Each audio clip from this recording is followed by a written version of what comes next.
Good morning friends, welcome to the learning link. અને આજે આપણે આવી ગયા છીએ વિભાગ બી માટે છેલ્લા બે ચેપ્ટર્સ લક્ષ્ય અને વિકલન 10 માંથી 10 માર્ક્સ સ્કોર કરવા માટે સેક્શન બી માં. સેક્શન એ માં મેં તમને એમસીક્યુઝ આપેલા છે દરેક ચેપ્ટરમાંથી. આની અગાઉના બધા જ વિડિયોઝમાં તમને થિયરિકલ બેઝ બધી જ વસ્તુઓ મળી જશે. સેક્શન એ માટે ઇમ્પોર્ટન્ટ એમસીક્યુઝ મળી જશે. સેક્શન બી માટે એક એક વાક્યના જવાબ મળી જશે. ચલો તો આજે આપણે લક્ષ્ય જોવાનું છે. 5 પ્રશ્ન તમારી સામે છે. સૌથી પહેલું છે x અનુલક્ષે છે a ને. જો x ની કિંમત વધારતા કે ઘટાડતા કોઈ ચોક્કસ કિંમત a ની વધુને વધુ નજીક લઈ જવામાં આવે તો x અનુલક્ષે છે a ને જ્યાં x બરાબર નથી a.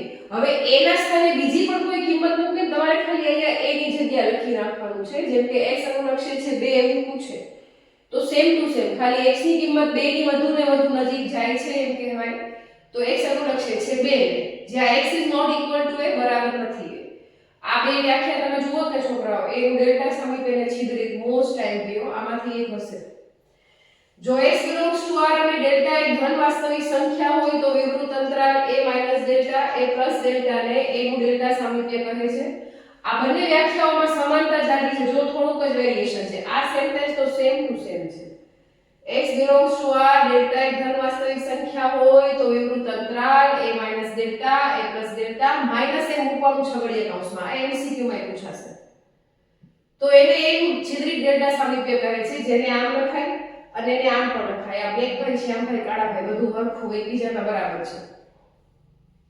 પછી અંતરાલ બે વાસ્તવિક સંખ્યાઓ વચ્ચેના તમામ વાસ્તવિક સંખ્યાઓના ગણને અંતરાલ કહે છે. અને છેલ્લું આવે છે વાસ્તવિક રેખા. જે રેખાના બધા બિંદુઓ વાસ્તવિક સંખ્યા હોય તે રેખાને વાસ્તવિક રેખા અથવા વાસ્તવિક સંખ્યા રેખા કહે છે. પછી આવે છે વિકલન. તો એમાં પહેલો પ્રશ્ન છે વિધેયના સ્થિર બિંદુઓ એટલે શું? તો x ની જે કિંમત માટે વિધેય મહત્તમ કે ન્યૂનતમ થાય તો એ બિંદુઓને વિધેયના સ્થિર બિંદુઓ કહે છે. આપણે 5 સ્ટેપમાં દાખલો ગણી ને મહત્તમ ન્યૂનતમ કિંમતનો તો x ની બે કિંમત મળે તો એ બે કિંમતને વિધેયના સ્થિર બિંદુઓ કહેવાય. સીમાંત ખર્ચ એટલે શું થાય? તો કે ઉત્પાદનમાં અલ્પ ફેરફાર થવાથી ખર્ચમાં અલ્પ ફેરફાર થાય તો ઈ ખર્ચને સીમાંત ખર્ચ કહેવાય. એટલે dx/dx લખાય. સીમાંત આવક પૂછે તો માંગમાં અલ્પ ફેરફાર થવાથી આવકમાં થતા ફેરફારને સીમાંત આવક કહે છે જેને dr/dx લખાય. જો x બરાબર a આગળ વિધેય મહત્તમ હોય તો દ્વિતીય વિકલનફળ કેવું થશે? તમને શરત આવડવી જોઈએ. મહત્તમ થવાની બે શરત. કઈ બે શરત?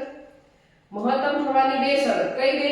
તો કે પહેલું પ્રથમ વિકલનફળ 0 થવું જોઈએ અને દ્વિતીય વિકલનફળ <0 0 કરતા નાનું. જો મહત્તમ માટે લેસ નાનો <0 મતલબ ઋણ કહેવાય. હવે આવું જો ન્યૂનતમ માટે હોય તો કેવું હોય? તો પ્રથમ વિકલનફળ બંનેમાં સેમ. જરૂરી શરત બંનેમાં સેમ છે. પર્યાપ્ત શરત જે છે એ ન્યૂનતમ કિંમતમાં f <0 થઈ જશે એટલે કે ધન થઈ જશે. પછી જો y બરાબર a ની n ઘાત અને a અચળ સંખ્યા હોય તો પ્રથમ વિકલનફળ dy/dx શું થાય? 0 થાય.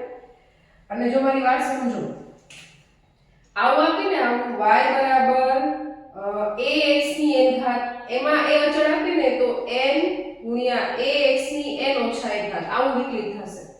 થોડો ફેર છે છોકરા મૂંઝાઈ ન થતા. અને છેલ્લે નફાના મહત્તમ થવાની શરતો. મહત્તમ નફો, મહત્તમ આમદની અને ન્યૂનતમ ખર્ચ. તો મહત્તમ નફા અને મહત્તમ આમદનીની શરત છે ને સેમ છે. dp/dx ત્યાં ખાલી r આવી જાય. dr/dx બરાબર 0 અને d2p r આવી જાય dx2 <0 અને ખર્ચ માટે ગગો 0.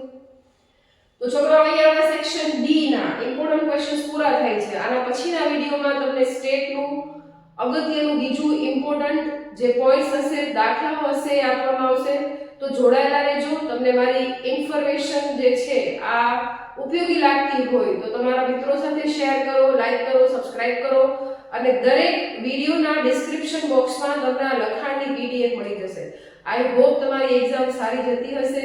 Best of luck for the upcoming exam. Thank you so much.